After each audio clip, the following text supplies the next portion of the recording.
Chegamos então na terceira e última parte dessa aula sobre tratamento do AVC isquêmico. No anterior, a gente tem uma restrição à difusão, então é um AVC. Então vamos supor que esse paciente chegou e que em 1 hora ele melhorou os sintomas. Mas aí você fez a ressonância e aí mostrou que é um AVC, não foi um AIT, ok? Tem um score para saber o risco dessa pessoa ter um AVC depois de um AIT, tá? O diagnóstico diferencial é com crise de ansiedade generalizada, vulgo PT, neuropatias focais, histeria, que aí entra junto das doenças psiquiátricas, auras migranosas, crises epilépticas, labirintites, amnésia global transitória, surto de esclerose múltipla, tá? São os diagnósticos diferenciais de ataque isquêmico transitório. Então, existe um termo em neurovascular chamado mismatch.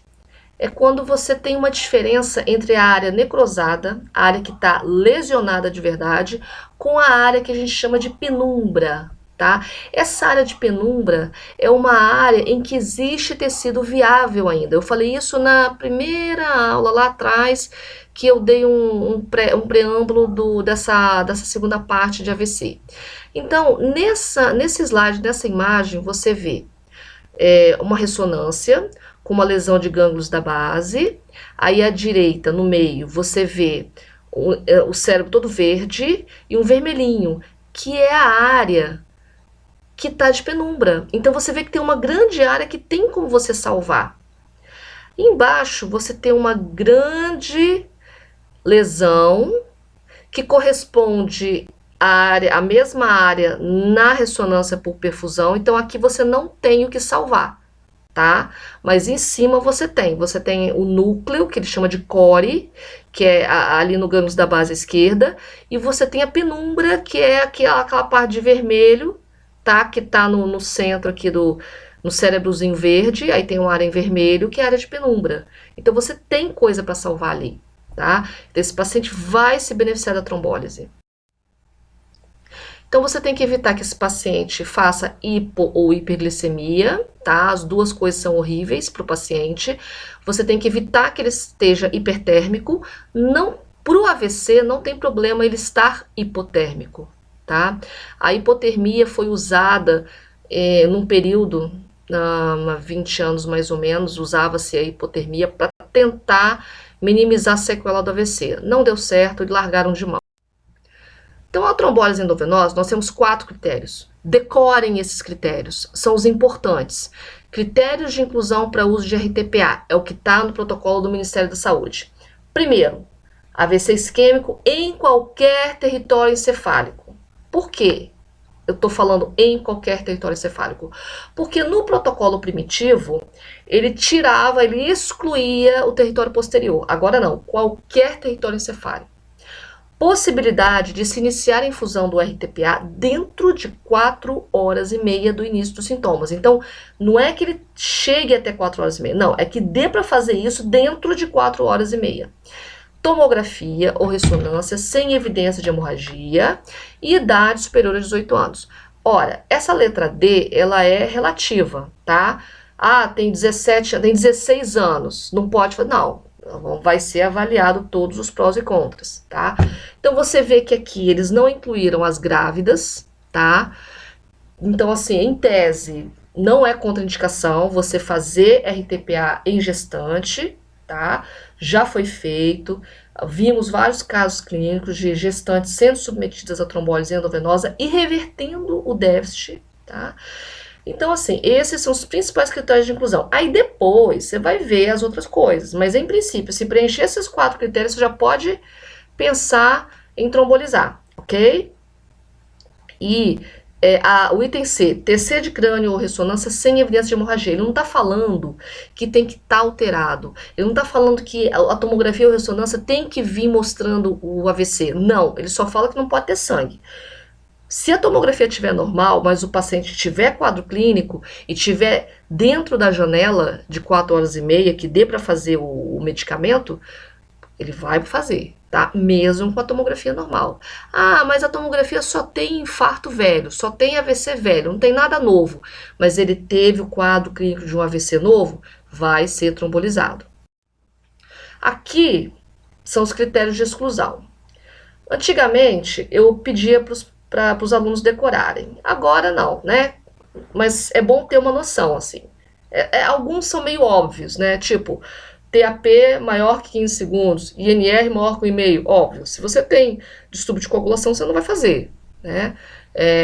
Se você está usando heparina, então tem todas essas coisas que parecem meio óbvio, né? Continuando, vocês veem que é uma lista extensa, tá? Aqui na letra S, fala da crise epiléptica na instalação dos sintomas, tendo que descartar a paralisia de Todd, é aquela paralisia pós-crise convulsiva que eu falei, tá? Então, tudo é analisado caso a caso. Aqui são complicações da trombólise. Você vê na tomografia, na primeira tomografia esquerda, um infarto hemorrágico. Na verdade, era um infarto isquêmico, e aí tem pontinhos hiperdensos, que significa que ele está se transformando em infarto hemorrágico. E à direita são 2 casos de complicação da trombólise mesmo, tá? Tratamento endovascular, quando chega mais de 4 horas e meia, que não deu tempo de fazer, se é um paciente de alto risco, que tem um daqueles critérios de exclusão lá, de repente dá para fazer a endovascular, ou seja, intraarterial, tá? Algumas vezes, quando é um infarto extenso cerebral médio, como é esse caso, às vezes você tem que fazer uma retirada da calota craniana para deixar o cérebro crescer, fazer o edema, crescer para fora, ao invés de fazer uma herniação de tronco. Aqui a gente não vai falar sobre isso. Isso é importante. Classificação etiológica. Classificação de Toast.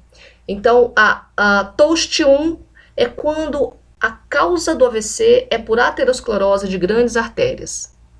Tá? Então, lembra aquela imagem do sinal da artéria hiperdensa, que a gente viu uma trombose cerebral média?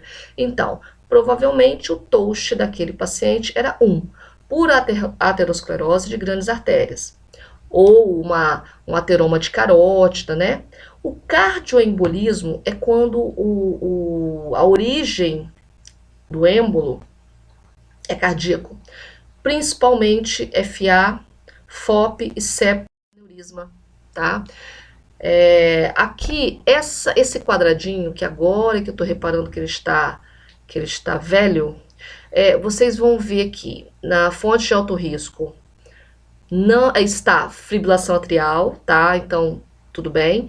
Mas nas fontes de médio risco, a gente tem aneurisma de septo atrial, forame patente. Agora eles foram para o lado esquerdo. Agora eles são fontes de alto risco.